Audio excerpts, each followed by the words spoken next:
미흡한 부분도 앞으로 지속된 어떤 갈등의 요인이 되기보다는 그것이 우리 서로의 자기 성찰의 기회가 될 수 있기를 간절히 바랍니다. 대입제도 개편 권고안을 발표하겠습니다.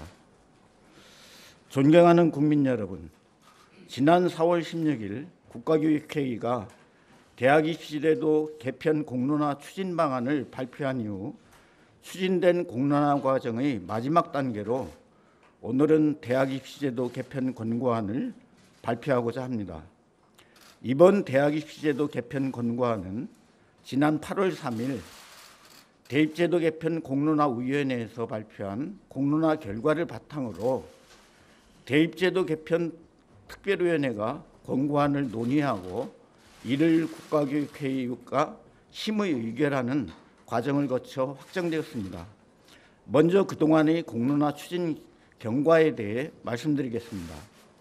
국가교육회의는 대학 입시제도 공론화 추진 방안에 따라 대입제도 개편 특별위원회 및 공론화위원회를 구성하고 공론화 절차를 추진하였습니다.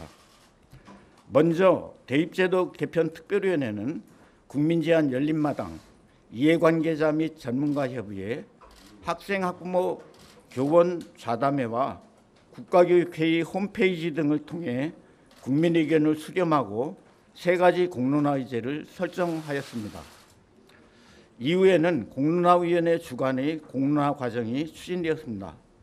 공론화위원회는 학생, 학부모 및 시민단체, 교원 및 교원단체, 대학 관계자, 대입 전문가 등 5개 그룹 35명이 참여한 시나리오 워크숍을 개최하고 공론화 범위를 바탕으로 4개의 공론화 의제를 선정하였습니다. 이후 공론화 의제를 대상으로 권역별 국민 대토론회, 미래세대 토론회, TV 토론회를 개최하고 공론화위원회 온라인 플랫폼인 모두의 대입 발언대를 통해 국민의 관심을 높이고 사회적 논의를 이끌기 위하여 노력하였습니다. 아울러 국민 전체를 대표하는 시민참여단을 구성하고 수의 자료집과 이러닝 학습지 등 온오프라인 학습 자료를 제공하고 1, 2차 수의 토론회를 열어 대입제도 개편에 관한 수의를 진행하며 시민참여단의 의견을 조사하였습니다. 이와 같은 과정을 거쳐 공론화위원회는 시민참여단의 조사 결과를 바탕으로 공론화 결과를 8월 3일 발표하고 국가교육회의에 제출하였습니다. 이후 국가교육회의는 제출된 공론화 결과를 바탕으로 먼저 대입제도 개편 특별위원회에서 대입제도 개편 권고안을 논의하도록 한 후 전체 회의를 열어서 심의 의결하여 확정하였으며 해당 권고안은 교육부에 송부될 예정입니다. 다음으로 대입제도 개편 권고안을 말씀드리겠습니다. 첫째, 선발 방법의 비율과 관련하여 수능 위주 전형의 비율은 정하지 않되 현행보다 확대될 수 있도록 할 것을 권고하였습니다. 다만 전문대학, 원격대학 등 대학의 설립 목적과 학생 수 감소에 따른 충원안 등을 고려하여 적용 제외 대상에 대한 검토가 필요하다고 함께 권고하였습니다. 그 사유로 공론화위원회는 공론화 결과에서 시민참여단이 수능 위주 전형의 일정한 확대를 요구한 것으로 판단한다고 밝혔습니다. 또한 공론화 결과에서 제시된 일반 대학의 적정 수능 위주 전형 비율에 대한 조사 결과를 살펴보면 응답자의 21.2%가 30 내지 40%를, 27.2%가 40 내지 50%를 수능 위주 전형의 적정 수준으로 응답하였으며 누적 통계로 보면 응답자의 47.3%가 40% 이상을, 68.5%가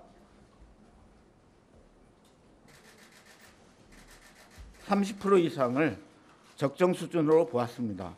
공론화위원회는 응답자가 적절하다고 본 수능 위주 전형 비율의 평균은 약 39.6%라고 밝혔습니다.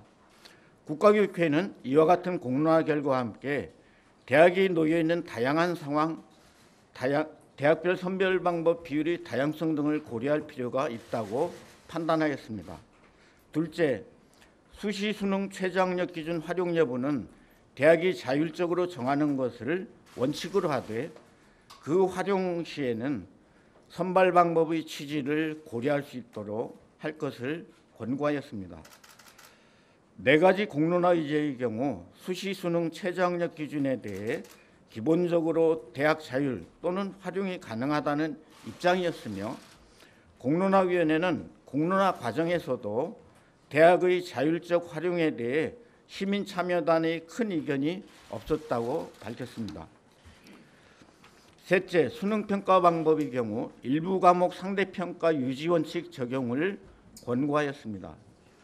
구체적인 내용을 살펴보면 국어, 수학, 탐구 선택 과목은 현행과 동일하게 상대평가를 유지하고 영어, 한국사는 기존대로 절대평가를 유지하되 제2외국어, 한문 과목은 절대평가를 도입할 것을 권고하였습니다.